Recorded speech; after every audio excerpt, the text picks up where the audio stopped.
গত 16 তারিখ সন্ধ্যায় মোহাম্মদপুর থানাধীন চাঁদ উদ্যান হাউজিং এলাকায় ভিকটিম আলামিন একটি দোকানের সামনে অবস্থানরত অবস্থায় পূর্ব পরিকল্পিতভাবে আসামি মোশাররফ এর নেতৃত্বে আসামি রিপন এবং তার অন্য সহযোগীগণ সংঘবদ্ধভাবে আলামিনকে নৃশংসভাবে কুপিয়ে হত্যা করে।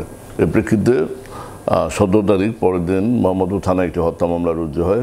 আমরা এই ঘটনার তাৎক্ষণিক পরপরই আমরা আসামি আকাশ এজাহার করবে যে ভিকটিম আলামিনকে ডেকে আনে, আকাশকে আমরা গ্রেপ্তার করি এবং মামলা রুজু হওয়ার পরে মামলার অপর দুই এজাহারনামী আসামি মোশাররফ এবং রিপনকে আমরা 24 ঘন্টার মধ্যে ভোলা থেকে প্রযুক্তি ব্যবহার করে ভোলা থেকে আমরা গ্রেপ্তার করি।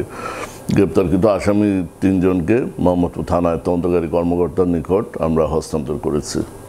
তদন্ত অব্যাহত রয়েছে। মোহাম্মদপুর থানাধীন চাঁদ উদ্যান হাউজিং এলাকায় 16 তারিখ সন্ধ্যার পরে আলামিন নামে এক ভিকটিমকে আসামি মোশাররফের নেতৃত্বে রিপন এবং অন্যান্য তার সহযোগীগণ নৃশংসভাবে এলোপাথারি কুপিয়ে তাকে অন স্পটে হত্যা করে।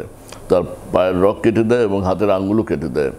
তো আমরা তাৎক্ষণিকভাবে এই ঘটনা ঘটার পরে তাৎক্ষণিকভাবে আমরা একজন এজাহার গর্বে বর্ণিত আসামি আকাশকে গ্রেপ্তার করি।